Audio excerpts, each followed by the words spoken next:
विना वित्त गेले, वित्त विना शूद्र खचले, इतके अनर्थ एका अविद्येने केले असे म्हणत आपली पत्नी माता सावित्रीबाई फुले यांना सोबत घेऊन शिक्षणाचे दरवाजे स्त्रियांसाठीच नव्हे तर महारामागांसाठी खुले करणारे माझ्या बापाचे गुरु महात्मा ज्योतिबा फुले, ज्या देशाला आरक्षण हा शब्द देखील माहीत नव्हता, त्या देशाला आरक्षण या शब्दाची ओळख आणि या आरक्षणाची निर्मिती करणारे पितामह, आरक्षणाचे जनक छत्रपती शाहू महाराज, आणि ज्या महामानवामुळे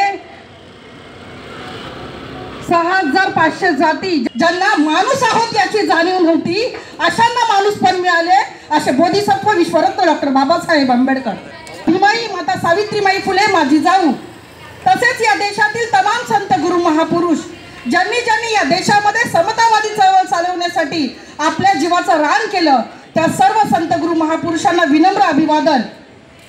आणि आजच्या डॉक्टर बाबासाहेब आंबेडकरांच्या अभिवादन सभेला उपस्थित, मंचावर उपस्थित तसेच समोर उपस्थित असलेल्या जिवंत माणसांच्या मनामध्ये फुलत असलेल्या बुद्ध अंकुर भीम, जय भीम बोलताना लाज वाटते का? जो एक बाप की औलाद होंगे वो हाथ उठा के जय भीम बोलेंगे, जिनके बाप दो है वो जय भीम बोलने से शर्माएंगे। लास्ट बसलेल्या लोकांना ऐकू येतंय का की कानात काही शिशाचं तेल ओतलंय? हात उंच करून जोरात जय भीम बोला, जय भीम। अरे भीमा, तुझ्या मताचे जर 5 लोक असते, तलवारीचे तयाच्या न्याऱ्याचं टोक असते, हे 5 लोकांमध्ये जिवंतपणा असू द्या।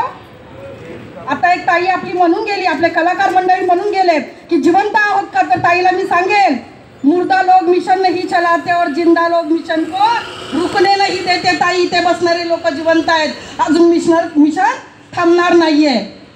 ते 5 लोक तुम्ही असू शकता। मंचावर उपस्थित आत्ताच राजकीय आमदार जे आता राजकीय भाषण करून गेले, अजयजी चौधरी, या कार्यक्रमाचे अध्यक्ष शंकर लोखंडे साहेब, आत्ताच सामाजिक कार्यकर्त्या विद्याताई चव्हाण ज्या माझे आमदार आहेत त्या आपल्याला मार्गदर्शन करून गेल्या, कलाकार बंधू जय भीम कांबळे, सागरजी सातपुते, सूत्रसंचालन करतायत ते संजयजी पवार, घनश्यामजी आंबेकर, आणि माझा मित्र जो गेले कितीतरी वर्ष आम्ही चळवळीत काम करतो असा संतोष आंबेकर, ज्याने मला आज हा सुवर्ण योग घडवून आणला।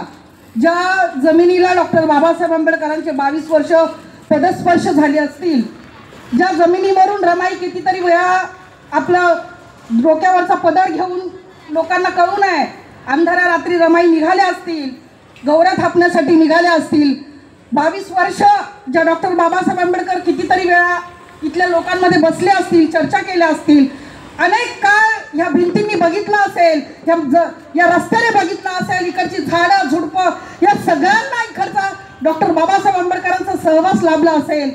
मी अनेक ठिकाणी प्रबोधनासाठी जाते, परंतु आज जेव्हा इथे आले आणि जेव्हा इकडनं मी आतमध्ये येत होते तेव्हा आठवलं की इथेच कदाचित शाहू महाराज तो लवाजमा घेऊन आले असतील, इथूनच कदाचित बाबासाहेबांना आवाज दिला असेल, रमाई अशीच गोंधळली असेल, ती चित्र माझ्या डोळ्यासमोर उभं राहिलं। मी संख्येकडे बघितलं नाही, लोक किती जमा आहेत, कमी आहेत की जास्त आहेत, मला फक्त ही वास्तू माझ्यासाठी माझ्या आयुष्याचं सोनं करणारी ही जागा वाटली, कारण इथूनच डॉक्टर बाबासाहेब आंबेडकरांनी संविधानाचा विचार केला असेल, इथूनच डॉक्टर बाबासाहेब आंबेडकरांनी महारच्या क्रांतीची तयारी केली असेल, इथूनच बाबासाहेबांनी काळारामाचा दरवाजा ठोठावला असेल, आणि इथूनच माझ्या बाबासाहेबांनी आम्हाला माणूस बनवण्याची तयारी केली असेल। त्यामुळे या वास्तूला शतशः नमन आहे। डॉक्टर बाबासाहेब आंबेडकरांचा 68वा महापरिनिर्वाण दिनाकडे आपण वळतोय। आता 2 दिवसांनी आपण बाबासाहेबांना लाखोंच्या संख्येने अभिवादन करू, जी संख्या दिवसेंदिवस वाढत जाते। मला वाटतं जगातील एकमेव राजकीय नेता असेल, मला वाटतं जगातील एकमेव सामाजिक नेता असेल ज्याच्या महापरिनिर्वाण दिनाचे देखील सोहळे झालेले आहेत। जो 6 डिसेंबर सुद्धा आता सोहळा झालेला आहे। 6 डिसेंबरच्या सोहळ्याला लोक येतात, तिथे कोणीही अगरबत्ती घेऊन येत नाही, तिथे कोणीही नारळ घेऊन येत नाही, तिथे कोणताही नवस केला जात नाही, तिथे कोणीही नवस फेडण्यासाठी येत नाही, तिथे कोणत्याही नेत्याच्या आश्वासनाने ती गर्दी जमत नाही। ती गर्दी कोणत्या एका जातीची नसते, कोणत्या धर्माची नसते, कोणत्या लिंगाची नसते, तिथे पारलिंगी येतात, तिथे ट्रान्सजेंडर येतात, तिथे मुस्लिम येतात, तिथे सिख येतात, तिथे ईसाई येतात, तिथे बौद्ध येतात, तिथे चर्मकार येतात, तिथे ओबीसी येतात। तो वाटतं की डॉक्टर बाबासाहेब नसते तर मी माणूस म्हणून माझं आयुष्य जगू शकलो नसतो, तो प्रत्येक जण 6 डिसेंबरला डॉक्टर बाबासाहेब आंबेडकरांना अभिवादन करण्यासाठी येतो. जी गर्दी दिवसेंदिवस वाढत जात आहे, लाखोंच्या संख्येने लोक येतात. कोणाच्या पायात चप्पल नसते, कोणी VIP गाडीतून येतो. प्रत्येक पद्धतीचा माणूस असतो, गरीब असतो, श्रीमंत असतो, कोणी पांढऱ्या शुभ्र वस्त्रांमध्ये आलेलं असतं, कोणाकडे नसतं, तर कोणी तसंच आलेलं असतं, कोणी हातात गंडे दोरे घालून आलेलं असतं, पण येत असतं. प्रत्येकाच्या भावना शुद्ध असतात. प्रत्येकाला वाटतं या महापुरुषाने माझ्या आयुष्याचं सोनं केलं, मला तिथे जायला पाहिजे. परंतु ज्या महामानवाचं वास्तव्य 22 वर्ष या ठिकाणी आहे, तिकडची लोक भैरीबिरी झालेली आहेत की काय मला कळत नाही. कारण म्हणतात ना, दिव्याखाली अंधार असतो. ज्या डॉक्टर बाबासाहेब आंबेडकरांनी जगाला प्रकाशमान केलं, अमेरिकेचे राष्ट्रपती बराक ओबामा बाबासाहेबांबद्दल बोलतात की बाबासाहेबांसारखा सूर्य आमच्या इथे जन्माला आला असता तर आम्ही त्याला सूर्य असं म्हटलं असतं. म्हणजे जगाला प्रकाशमान करणारा सूर्य, सूर्याच्या पलीकडे काही नाही. त्या डॉक्टर बाबासाहेब आंबेडकरांच्या राहत असलेल्या वास्तूच्या ठिकाणी ही जी काही मंडळी धडपड करतायत, त्या धडपडीला आज 15 वर्ष झालं. 15 वर्ष ती लोक धडपडतात की या स्मारकाचं, या जागेचं स्मारक झालं पाहिजे. बाबासाहेब रमाई या ठिकाणी राहिल्या होत्या. बाबासाहेबांनी ज्या ज्या ठिकाणी स्पर्श केला त्या त्या ठिकाणाचा स्मारक झालेला आहे, त्या त्या ठिकाणाला वेगळा दर्जा झालेला आहे. बाबासाहेबांनी मार्चच्या 14 तळाचा सत्याग्रह केला. आज लाखोंच्या संख्येने लोक तिथे जातात. बाबासाहेबांनी फक्त 1-1.5 वर्ष रेंटने म्हणजे भाड्याने बाबासाहेब लंडनच्या घरामध्ये राहिले. ते घर भारत सरकारने विकत घेतलं. बाबासाहेब तळेगाव दाभाडेच्या बंगल्यामध्ये काही काळासाठी वास्तव्याला जात होते. त्या ठिकाणाचा आज तिकडच्या लोकांनी कितीतरी वर्ष केस करून आज शेवटी ते तळेगाव दाभाडेचा जो बंगला आहे तो त्याचा आज स्मारक झालेला आहे. चैत्यभूमीचा तर प्रश्नच नाही, आज जागतिक दर्जाचं अदर्जाचं स्मारक आहे. पण मला सांगताना खंत वाटते, बाबासाहेब वर्षातून एकदा भीमा कोरेगावला गावला जात होते, तिथे देखील लोक लाखोंच्या संख्येने जातात. परंतु ही वास्तू अशी अडगळीत का राहिली? ज्या ठिकाणी बाबासाहेबांनी आयुष्याचे 22 वर्ष घालवले, म्हणजे कुठेतरी कमतरता आमच्यामध्येच आहे. आम्ही ही वास्तू लोकांपर्यंत पोहोचवायला कमी पडलो. आम्ही लोकांना सांगायला कमी पडलो की चला 6 डिसेंबरला तुम्ही जर चैत्यभूमीला जात असाल, तुम्ही बाबासाहेबांच्या पुस्तकांसाठी बांधलेल्या घराच्या इथे जात असाल तर तुम्ही इथेही अभिवादनासाठी या. इथेही माझ्या मायमाऊलीचा संसार होता 22 वर्षाचा. बाबासाहेबांनी 1 नाही 2 नाही 22 वर्ष म्हणजे एवढे वर्ष बाबासाहेब कुठेच कुठल्या ठिकाणी राहिले नाहीत. पण आपण कमी पडतोय. फक्त औषध 900 कार्यकर्ते तयार होतात, तेवढ्या पुरतं समाधान करतो, स्टेज लागतो, भाषण होतात, घरी जातो. इकडच्या लोकांना त्याची जाणीव झाली पाहिजे की अरे ज्या बाबासाहेबांमुळे जगाचा उद्धार करणाऱ्या लोकांना प्रेरणा मिळाली. जगामध्ये आज कुठेही जेव्हा क्रांतीचा एक लढा उभारला जातो तेव्हा जय भीम या शब्दाने उभा केला जातो. कार्ल मार्क्स आणि बुद्धिस्ट फिलॉसॉफी जगभर पसरलेली आहे. आज त्याच तोडीला डॉक्टर बाबासाहेब आंबेडकरांचे विचार जगभर पसरतायत. परंतु ज्या महामानवाचे विचार जगभर पसरतायत त्या मुंबईमध्ये आपण आजही बाबासाहेबांना पराजित तर करत नाही आहोत ना. बाबासाहेबांना हरवणारी हीच मुंबई होती. बाबासाहेबांसाठी स्मशानभूमी नाकारणारी हीच मुंबई होती. माहिती आहे ना. 6 डिसेंबरला अभिवादन करताना ही लक्षात ठेवा. जे राजकारणी मंडळी आश्वासन देऊन गेले असतील की आम्ही हे करू तेव करू, त्यांनी सांगावं, उत्तर द्यावी की 1956ला डॉक्टर बाबासाहेब आंबेडकरांना का नाकारलं शिवाजी पार्क, का बाबासाहेबांना अंत्यविधी करू दिला नाही. आजही महानगरपालिका असू द्या किंवा इकडचे राजकीय लोक असू द्या, बाबासाहेबांबरोबर अस्पृश्यताचाच व्यवहार करतात. आणि म्हणूनच 6 डिसेंबरला 5 डिसेंबर आजपासूनच जगातील लोक जेव्हा भरलेल्या डोळ्यांनी चैत्यभूमीला शिवाजी पार्कला येत आहेत तेव्हा 5 डिसेंबरच्या रात्री यांचे सोहळे शपथविधीचे होतील. यांचा जातीवाद आजही संपलेला नाहीये. या अशा जातीवादी सरकारचा आपण निषेध केला पाहिजे. का त्यांना तो दुसरा दिवस सापडला नाही? का त्यांना 6 तारखेनंतरचा 7 तारीख सापडली नाही? त्यांना तर 6 डिसेंबरलाच घ्यायचं असेल मनामध्ये. का ते पण सांगते. 6 डिसेंबरला गालबोट लागावं म्हणून त्यांनी 6 डिसेंबरला बाबरी मस्जिद पाडली होती. परंतु आंबेडकरी समाज आणि मुस्लिम समाज कधीही इतिहासात कधीही त्यांनी एकमेकांच्या डोक्यावर दगड फेकून मारले नाही. त्यांनी हातात हात घालूनच काम केलं. कधीही मुस्लिम समाज देखील 6 डिसेंबरला रस्त्यावर असायचा नमाज पढण्यासाठी, आजही असतो. आणि 6 डिसेंबरला लाखोंच्या संख्येने आंबेडकरी समाज रस्त्यावर उतरतो. परंतु दोघेही एकमेकांच्या हातात हात घालून जातात. मुस्लिम समाज नमाज पढतो आणि आंबेडकरी समाजाला पाणी सरबत ज्या काही वस्तू देण्यासाठी उभा राहतो. यांचा प्लान सक्सेस नाही झाला. त्यांना तो शहीद दिवस 6 डिसेंबरला त्यांना अभिवादन करायचं होतं. परंतु 6 डिसेंबरला केला असता तर लोकांचा मार खाल्ला असता. त्याची हे म्हणून त्यांनी पूर्वसंध्येला घेतलाय. इतकं जातीवादी सरकार आहे. यांनी कधीही बाबासाहेबांच्या बाबतीत हे केलं नाही. बाबासाहेब 1956 गेल्यानंतर बाबासाहेबांना 1999ला त्यांनी भारतरत्न दिला आणि भारतरत्न दिल्यानंतर त्यांनी सोम्या गोम्याला भारतरत्न द्यायला सुरुवात केली. पैसे कमावणार गाणाऱ्या बाईला भारतरत्न मिळतो, बॅगसाठी पैसे कमावणाऱ्या माणसाला भारतरत्न दिलं जातं. म्हणजे त्यांनी भारतरत्नाची गरिमा कमी केली. आणि आम्ही कधीच बाबासाहेबांना विश्वरत्न करून बसलेलो. तुमच्या भारतरत्नाची बाबासाहेबांना गरज नाही. कधीच बाबासाहेब विश्वरत्नाच्या यादीत गेलेल्या. तुमच्या Bharat Ratna who is the greatest after Gandhi. हे लोक काय करतात, रियालिटी शो राबवले होते. तुम्हाला माहित असेल, इथे बसलेली तरुण मंडळी आहेत. म्हणजे कोण गांधी नंतर ग्रेटेस्ट कोण, असं त्यांनी एक रियालिटी शो राबवला होता. आणि तुम्ही वोट करा, आपण वोट करत होतो. अरे आपली लायकी तरी आहे का बाबासाहेबांना ग्रेटेस्ट ठरवले? आणि वाय आफ्टर गांधी? अरे ज्या गांधीला जर डॉक्टर बाबासाहेब आंबेडकरांनी पुणे करारावर सही केल्या नसत्या तर गांधी तेव्हाच गेले असते. पण माझ्या बापांनी मानवतावाद दाखवला म्हणून गांधीजी जास्त काळ जगला. नाही तर त्यांचं आंदोलन बाबासाहेबांची कामं कमी करण्यासाठीच होतं. म्हणजे बाबासाहेबांनी त्या गांधीजीला जीवनदान दिलं. त्यांचे वैचारिक मतभेद होते. अशा डॉक्टर बाबासाहेब आंबेडकरांच्या बाबतीत आजही जातीवादी मानसिकतेतून इकडचं राज्य सरकार असू द्या, इकडचं केंद्राचं सरकार असू द्या, फक्त तीर्थक्षेत्र पूजण्याने बाबासाहेब तुम्हाला आम्हाला भेटणार नाहीयेत. त्यांनी काय केलं, संविधानाच्या पाया पडायचं, जय भीम करायचं आणि बाबासाहेबांनी दिलेल्या संविधानाचा एक एक गोष्टी खात्मा करत जायचे, त्याचे हात कलम जायचे. म्हणजे बाबासाहेबांचं संविधान म्हणजे झाड आहे. त्या झाडाच्या एक एक फांद्या कलम करत चाललेली आहेत ती लोक. आणि एक दिवस असा येईल की ते मुळावर खाऊ घालतील. आपल्याला वाटतं जाऊ दे, ठीक आहे ना, जय भीम तर करतायत, एवढं सोपं आहे का संविधान बदलणं? 395 कलमामधून किती संविधानांमध्ये किती संशोधन, 100 ते 106 जे संविधान संशोधन झालं 106 वेळा. म्हणजे किती तेरा आज बाबासाहेबांच्या संविधानावर घाला घातला जातोय. एक वेळ अशी येईल की ते लोक मुळावर घाव घालतील आणि आपण मात्र बघत राहू नक्की झालंय काय.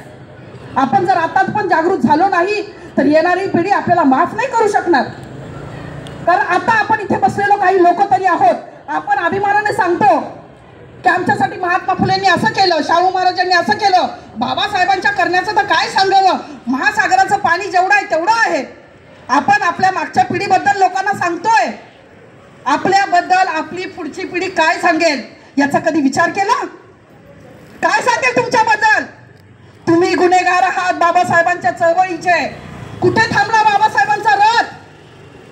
कुठे थांबली शाहू महाराजांची समानतेची चळवळ? हे प्रश्न आपली पिढी आपल्याला विचारेल. काय केलं तुम्ही ही चळवळ थांबवण्यासाठी? काय केलं तुम्ही धम्म वाढवण्यासाठी? काय केलं तुम्ही सांस्कृतिक लढा उभारण्यासाठी? काय झालं धार्मिक चळवळींचं? काय झालं बाबांनी बघितलेलं शासनकर्ती जमात चळवळी स्वप्नाचं? काय झालं बाबासाहेबांनी स्वप्न बघितलं होतं की मला सारा भारत बौद्धमय करायचा होता? हा काय झाल्याचा प्रश्नाचं उत्तर तुमच्या आमच्याकडे अजिबात नाही. आपण असेच भकास चेहरे करून बसलेलो आहोत. 14 एप्रिलला नाचतोय, 6 डिसेंबरला रडतोय, 14 ऑक्टोबरला पुन्हा नाचतोय, पुन्हा असं काही झालं अन्याय अत्याचार की रडतोय आणि म्हणतोय की बाबासाहेबांचं संविधान वाचलं पाहिजे. मधल्या वेळेस मात्र आपण मुर्दे असतो, मुर्दे. आपल्याला काही फरक पडत नाही. घरात छान जेवायला मिळतं, म्हणजे राहायला माडी, बसायला गाडी आणि नेसायला साडी आली. आम्ही छान आलबेला आहोत. 1 BHK झाला, 2 BHK घ्यायचा आहे, 2 BHK झाला, 3 BHK घ्यायचा आहे, सायकल झाली, बाईक पाहिजे, बाईक झाली, गाडी पाहिजे. आमचे स्वप्न मी मी मी मी मी मध्ये अडकलेले आहेत. समाजाचं काय रगड्या, समाजाचं काय? तुझ्या हाती तूप आलं, तुझ्या हाती साय. समाजाचं काय रगड्या, समाजाचं काय? घेणारे का अध्यक्षपदाचा फायदा? फक्त अध्यक्षपदांसाठी भांडतोय आम्ही. एवढी एवढीशी गट आहेत आमची, एवढी एवढीशी, शून्य एवढी पण नाही. तुम्हाला माहिती आहे ना, जगाचा नकाशा तुम्ही बघत असाल तेव्हा छोटे छोटे देशाचे शून्यामध्ये दाखवलेले आहेत. अशा आपले पार्टी आहेत, शून्य आहे आपण त्यांच्या ह्याच्यावर. राजकीय पार्ट्यांमध्ये ABCD सगळे गट आणि शून्य आहोत आपण. धार्मिक संघटना हजारोने पण शून्य. सामाजिक संघटना हजारो. प्रत्येक गल्लीत एक राष्ट्रीय अध्यक्ष तयार आहे. जरा इगो दुखवला की नवीन संघटना तयार, नवीन पक्ष तयार, नवीन राष्ट्रीय अध्यक्ष तयार. मग तू मोठा की मी मोठा? तुझं पद मोठं की माझं पद मोठं? तू मोठा स्टार की मी मोठा स्टार? तुझं भाषण चांगलं की माझं भाषण चांगलं? तुझी खुर्ची मोठी की माझी खुर्ची मोठी? तुझा बॅनर मोठा की माझा बॅनर मोठा? माझा फोटो का नाही लावला बॅनरला? म्हणून नवीन राष्ट्रीय अध्यक्ष तयार होत आहेत आपल्या इकडे. पण चळवळीचं काहीच नाही. जयंत्या सुद्धा आपण विभागून करतोय. प्रत्येक ठिकाणी जेव्हा आम्हाला बोलवलं जातं जयंत्यांसाठी या, तर मी विचारते बाबांना कुठली जयंती आहे? कोणी म्हणतं आमच्या आमच्या मंडळाची जयंती आहे, परत फोन येतात ताई इकडे जयंतीला या. बाबांना कुठली जयंती आहे? तमक्या मंडळाची जयंती आहे, संघटनेची जयंती आहे. मला बाबासाहेबांची जयंती कुठेच दिसत नाही. दिसतात का बाबासाहेब तुम्हाला कुठे? बघा कुठे बाबासाहेब दिसत असतील तुमच्या आमच्यामध्ये तर. कारण बाबासाहेब काही आपण भूत प्रेत आत्मा पुनर्जन्मावर विश्वास न ठेवणारी लोक आहोत. आपण तर त्यांना कधीच गाडून टाकलंय. बाबासाहेब मला इथे दिसले पाहिजेत. मला बाबासाहेब एखाद्या मुलीमध्ये दिसले पाहिजेत, जेव्हा ती मुलगी म्हणेल नाही मला लढायचं आहे समाजासाठी. बाबासाहेब मला एखाद्या मुलामध्ये दिसले पाहिजेत की हो तो म्हणेल नाही. हजारोंच्या समोर जरी मी एकटा उभा असलो तरी बाबासाहेबांचे विचार मी मांडणार आणि स्पष्टपणे मांडणार. बाबासाहेब मला तिथे दिसले पाहिजे. बाबासाहेब मला एखाद्या काजीमध्ये दिसले पाहिजे जो गाण्यामधून आपली चळवळ सांगतोय. मला बाबासाहेब ह्या नाटक करणाऱ्या सिनेमांमधल्या मुलांमध्ये दिसले पाहिजे. ती कुठल्या तरी सांस्कृतिक माध्यमातून आम्ही आंबेडकरांची बाबासाहेबांची चळवळ जिवंत ठेवू. बाबासाहेब तुमच्या आमच्या रूपाने जिवंत राहणार आहेत. बाबासाहेब आता पुन्हा येणार नाहीयेत. म्हणून तर स्वतः सांगून गेलेत ना तुमचा उद्धार तुम्हालाच करायचा आहे. केस पिकलेले अर्धे लाकडं स्मशानात गेलेले आता चळवळ चालू होणार नाहीये. इथे तर मला त्या बिचारा त्यांचीच संख्या जास्त दिसते. तरुण कुठे आहेत? 4 पोरं बसली तिथे. अरे आपण आपल्या घरच्या लोकांना सुद्धा तयार करू शकत नाही. इथे बसलेल्या प्रत्येकाने सांगावे की माझा परिवार इथे या कार्यक्रमाला आलाय. आपण काय समाज जग बदलण्याच्या गप्पा मारतोय. किती मुलांनी इथे मला सांगावं, इथे मुलं बसलेत की ताई आम्ही आमच्या घरातली आई बायको बहीण मुलगी यांना सगळ्यांना कार्यक्रमाला घेऊन आलोय. ही माझी जबाबदारी आहे. बाकीच्यांना मी नंतर बघेन. आहे का कोणी असा पूर्ण परिवारासहित मला उभा राहा. आपण त्यांचं स्टेजवर त्यांचं टाळ्या वाजून सत्कार करू. एक कुटुंब उभा राहा आणि समोर या की आम्ही पूर्ण परिवारासहित कार्यक्रमाला आलेलो आहोत. इथून सुरुवात आहे ना. आपण स्वतःपासून सुरुवात नाही करत तर आपण लोकांना कार्यकर्ते काय म्हणतात ताई तुमच्या घरातली लोक आणा. कार्यकर्त्यांना इतरांना आपण सल्ले देतो की तुमच्या घरातले आले पाहिजेत. तेव्हा माझ्या घरातली बायको घरात जेवण बनवत असते. माझ्या घरातली बहीण बोलते नाही तू घरात बस मी कार्यक्रमावरून येतो जेवण बनवून ठेव. आपण स्त्रियांना चळवळीचा भागच समजत नाही. आणि डॉक्टर बाबासाहेब आंबेडकर म्हणतात कोणत्याही समाजाची उन्नती ही त्या समाजातल्या स्त्रियांच्या उन्नतीवर अवलंबून असते. आपण स्त्रियांना फक्त हळदी कुंकाच्या कार्यक्रमापुरतं मर्यादित ठेवलंय. अरे तुम्ही बघा डॉक्टर बाबासाहेब आणि तुम्हाला हेही सांगते त्या स्त्रियांना तुम्ही तुमच्याकडे ओढलं नाही म्हणून लाडकी बहिणीच्या नावाने ह्या लोकांनी त्यांना त्यांच्याकडे ओढलं. तुम्ही तुमच्याकडे नाही ओढू शकलात. तुम्ही तुमच्या बहिणींना दूर लोटलं म्हणून त्यांनी त्यांना लाडकी करत जवळ ओढलं. कारण महिलांना तुम्ही सन्मान वागणूक देणे विसरलात. बाबासाहेब डोक्यावर घेऊन नाचणं गरजेचं नाहीये, डोक्यात घेणं पण गरजेचं आहे. म्हणून मी तुम्हाला सांगते तुम्ही मोजके असाल, तुम्ही वयाने 60 असाल 65 असाल 40 असाल 20 असाल 22 असाल आतापर्यंत तुम्ही स्वतःचं आत्मपरीक्षण करायचं आहे. आपण जेव्हा 6 डिसेंबरला अभिवादन करायला जाऊ किंवा आजपासूनच तरी प्रत्येकाने आपलं आत्मपरीक्षण करायचं आहे की बाबासाहेबांनी जो रथ समतेचा रथ पुढेपर्यंत आणलेला आहे. बाबासाहेबांनी ज्या अपेक्षा ठेवल्या होत्या धार्मिक चळवळीकडून सामाजिक चळवळीकडून राजकीय चळवळीकडून मी त्या चळवळीसाठी कुठल्या चळवळीसाठी माझं 100% दिलेलं आहे. मी काय केलं तुम्ही प्रत्येकाने इन्क्लुडिंग मी आपण प्रत्येकाने आत्मपरीक्षण करूया की बाबासाहेबांच्या चळवळीसाठी माझं योगदान काय. आपलं उत्तर आपल्याला मिळेल. स्टेजवरची भाषणं ऐकण्यापुरतं आहे की स्टेजवर भाषण देण्यापुरतं आहे की उतरून रोडवर काम करण्यापुरतं आहे की आंदोलन करण्यापुरतं आहे. मी माझं योगदान वयाच्या 20व्या 40व्या 60व्या वर्षापर्यंत काय केलं मग मला रमाई सांगण्याचा अधिकार आहे. मग मला रमाईचं फाटकं लुगडं आठवण्याचा अधिकार आहे. मग मला सावित्रीमाईचे खाल्लेले दगड आठवण्याचा अधिकार आहे. मग मला सम्यक बुद्धांबद्दल बोलण्याचा अधिकार आहे. आणि मग मला बाबासाहेबांना बाप म्हणण्याचा अधिकार आहे. मी हे जे काही तुमच्या समोर मांडते तुमच्यावर अजिबात उपकार करत नाही किंवा मी किती चांगलं बोलते हे दाखवण्याचा माझा अजिबात हेतू नाही. मला जर बाबासाहेबांना बाप म्हणायचं आहे तर माझ्या बापाचं राहिलेलं काम आणि माझ्या बाबांनी बघितलेलं स्वप्न पूर्ण करण्याची जबाबदारी आणि कर्तव्य मी माझं समजते. माझी काम करण्याची पद्धत ही चिमणीची धडपड असू शकेल. तुम्ही तुमचं ठरवायचं आहे. बाबासाहेबांना बाप म्हणता ना बाबा म्हणता कोकणातली बरीच लोक आहेत तिथे. अरे बाबाला बाप म्हणता ना आपण बापाचे कोणते गुण घेतले. सिम्बॉल ऑफ नॉलेज म्हणणारे बाबासाहेबांबद्दल आपण लेकरं म्हणून कमी पडलोय का. इतर जातींना आपण जवळ करू शकलो नाही. SCच्या 59 जाती सुद्धा आपल्यापासून दुरावल्यात का. आपण बौद्ध धर्म लोकांपर्यंत आजपर्यंत सांगू शकलो नाही का बाबासाहेबांसारखा प्रखंड पंडित, कायदे तज्ञ, सिम्बॉल ऑफ नॉलेज आपण आपल्या पुरता सीमित करून ठेवला. बाबासाहेबांना आपण बंद केलं आपल्या घरातल्या फोटोंमध्ये. बाबासाहेबांना सीमित केलं आपण विहारांच्या टाळ्या लागलेल्या पुतळ्यांमध्ये. बाबासाहेबांना आपण सीमित केलं आपल्या पुरतं, आपल्या वस्तीत लावलेल्या निळ्या झेंड्यापुरतं. आपण बाबासाहेबांना पुढे जाऊच दिले नाही. आपली प्रायव्हेट प्रॉपर्टी समजलो आपण बाबासाहेबांना. आणि म्हणूनच बाबासाहेबांना आजही समाज तुच्छतेच्या नजरेने बघतोय. त्याला कारणीभूत तुम्ही आम्ही आहोत. आपण स्वतःचं भलं करून घेतलं, परंतु आपल्यापेक्षा उपेक्षित, वंचित, शोषित समाजाकडे आपण लक्ष दिलं नाही. आजही तो टोह फोडतोय. कितीतरी आदिवासी महिलांना आजही अंगावर घालायला पुरेसा कपडा नाहीये. आजही दर 5 मिनिटाला दलित महिलेवर कुठे ना कुठे बलात्कार होतोय. कुठे ना कुठे मूछ वाढवली म्हणून मारलं जातंय, कुठे रिंगटोन वाजवली म्हणून मारलं जात आहे, कुठे जयंती केली म्हणून तोडलं जात आहे. आजही माझा समाज दुबळा आहे आणि त्याचा वाली बाबासाहेबांशिवाय मला कुणीच दिसत नाही. आणि आपण नालायक ठरलोय. जिवंत असणं म्हणजे वेगळं काय ताई? काय असू शकतं? आपण मेलेले मुर्दे आहोत. अरे जे बाबासाहेब 68व्या वर्षानंतर सुद्धा आपल्यामध्ये जिवंत आहेत की नाही? म्हणून मी म्हटलं त्याच्या मृत्यूचे देखील सोहळे झाले. आपल्या मृत्यूनंतर 4 लोक रडतील की नाही याची पण शंका आहे. 5व्या दिवशी म्हणतील जेवण घाला, आता बस झालं तो कवटा. असं आपण काम केलं म्हणतील की नाही? काय केलं आपण? आता रडणार कोणी नसेल तर मरण देखील व्यर्थ आहे. पुसणार कोणी नसेल तर डोळे भरून यायला अर्थ आहे. आणि रडणार कोणी नसेल तर मरण देखील व्यर्थ आहे. आपल्या मरणानंतर कोणीतरी आपल्याबद्दल काहीतरी म्हणावं की हो याचं काहीतरी. तुम्ही किती गोरे दिसता, काळे दिसता, तुमच्याकडे किती दागिने आहेत, तुमच्याकडे किती संपत्ती आहे, कोणी बघणार नाही. पुण्यानुमोदनाचा कार्यक्रम होतो आपल्यामध्ये. पुण्यानुमोदन म्हणजे तुमच्या पुण्यकर्मांचा लेखाजोखा होतो तुम्ही गेल्यानंतर.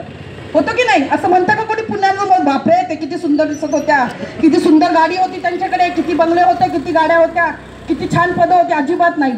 त्याने समाजासाठी, त्याने लोकांसाठी काय काम केलं किंवा तिने काय काम केलं याचा लेखाजोखा होतो आपण मेल्यानंतर. त्यामुळे बंधूंनो, मेल्यानंतर पाप पुण्याच्या गोष्टी करण्यापेक्षा आपण जिवंत असताना काय करतोय याचा लेखाजोखा झाला पाहिजे. बघा, ही पिढी आपल्याला माफ करणार नाही. बाबासाहेबांवर उपकार म्हणून तुम्ही जर इथे बसलेला असाल तर तुम्ही तुमच्या घरात जगताय. आणखी 5, 10, 15 वर्ष छान आयुष्य जाईल तुमचं, पण येणाऱ्या 50 ते 60 वर्षानंतर हे सगळं चित्र उलटं झालेलं असेल. जी मनुस्मृती बाबासाहेबांनी गाडली, ज्या मनुस्मृतीचं फक्त दहन केलं नाही तर त्या मनुस्मृतीला पर्याय पुस्तक बाबासाहेबांनी तयार केलं. बघा, आपण राजगृह पाहतो की पुस्तकांवर प्रेम करणाऱ्या बाबासाहेबांनी पुस्तकांसाठी घर बांधलं. जगामध्ये एकमेव असं प्रखंड पंडित आहे ज्यांनी जगातली खूप पुस्तकं वाचली. पुस्तकांवर प्रचंड प्रेम करत होते बाबासाहेब. त्या पुस्तकांवर प्रेम करणाऱ्या बाबासाहेबांनी एक पुस्तक जाळलं. म्हणजे ते पुस्तक किती विखारी असेल, त्यांनी फक्त जाळलं नाही तर त्या पुस्तकाला पर्याय असं संविधान लिहिलं. म्हणजे जिथे विषमता होती ती समानता आणली, जिथे भेदभाव होता तिथे समभाव आणला, जिथे द्वेष होता तिथे प्रेम आणलं. म्हणजे मनुवादाला, मनुस्मृतीला पर्यायी त्यांनी संविधान उभं केलं. आणि आमच्यासाठी तुम्हाला आम्हाला ते बहाल केलं. आम्ही भारताचे लोक, आपल्याला बहाल केलं ना. ते बाबासाहेबांनी कुठल्याही ईश्वर, अल्ला, गॉडला ते बहाल नाही केलं, ते तुम्हाला आम्हाला बहाल केलं. आणि ते बहाल करत असताना त्या संविधानाची रक्षा करण्याची जबाबदारी देखील डॉक्टर बाबासाहेब आंबेडकर आमच्या खांद्यावर देऊन गेलेत. ते खांदे कमजोर आहेत, स्ट्रॉंग आहेत हे बाबासाहेबांनी त्या काळात बघितलंच नाही, परंतु ते देऊन गेलेत. बापाच्या कामाचे जसे आपण लाभार्थी आहोत तसे त्यांच्या कामाचे, कर्तव्याचे भागीदार देखील आपण आहोत. बरोबर की नाही? मी लाभार्थी म्हणते. जसं आता लाडक्या बहिणी लाभ घेत आहेत. 1,500चा लाभ घेऊन त्यांनी महाराष्ट्राचा कायापालट करून टाकला. त्याचा सर्वस्वी दोष त्यांचा नाही आहे. कदाचित EVM देवी प्रसन्न त्यांच्यावर झाले. मी राजकीय बोलणार नाही, परंतु ज्याच्या त्याच्या नैतिकतेला माहिती आहे त्यांनी आपलं मतदान कुठे केलं. ज्या मतदानाचा अधिकार देताना डॉक्टर बाबासाहेब आंबेडकरांना स्वतःच्या पोटची 4 लेकरं मारावी लागली. माता रमाईंचा त्याग करावा लागला. जी रमाई TB सारख्या आजाराने खंगत राहिली. ज्या यात बघताय आपण आत्ताची परिस्थिती अशी आहे, आणखी 60-70 वर्षापूर्वी कशी परिस्थिती असेल, अशा परिस्थितीत ती रमाई माऊली राहिली. मला माहिती आहे रमाईचं दुःखाची कथा तुम्हाला सांगणं योग्य नाही. आता ते जय भीम कांबळे म्हणाले, मला ते पटलं की आपण नेहमी दुःखी कष्टी रमाई सांगतो, परंतु दादा हो, जर आपण लोकांना दुःखी कष्टी, तिचं कष्ट, तिचा व्याप, तिची फाटलेली साडी लोकांना सांगितली नाही तर लोकांना स्वतःच्या वागण्याची लाज वाटणार नाही. कारण आज तुम्ही नवऱ्यासारख्या नटलेल्या आहेत, चांगले दागिने घालून फिरताय, चांगल्या साड्या तुम्ही घालून फिरताय, परंतु रमाईचा जर फोटो डोळ्यासमोर आणला तर फाटक्या साडीतली तर रमाई स्वतःच्या डोक्यावर पदर घेऊन रात्रीच्या अंधारात बॅरिस्टरची पत्नी, ज्या डॉक्टर बाबासाहेब आंबेडकरांना अर्थतज्ञ म्हटलं गेलं, अर्थतज्ञ म्हणजे पैसा कसा कमवायचा, या बँकांची बँक रिझर्व्ह बँक त्या पुस्तकावर उभी आहे. अरे बाबासाहेबांनी मनात आणलं असतं तर अंबानीच्या पुढचे बिझनेसमॅन डॉक्टर बाबासाहेब असू शकले असते, टाटा सारखे बिझनेसमॅन बाबासाहेब असू शकले असते. बाबासाहेब अर्थतज्ञ होते हो. त्या डॉक्टर बाबासाहेब आंबेडकरांची लेकरं बिना औषध पाण्याची गेली.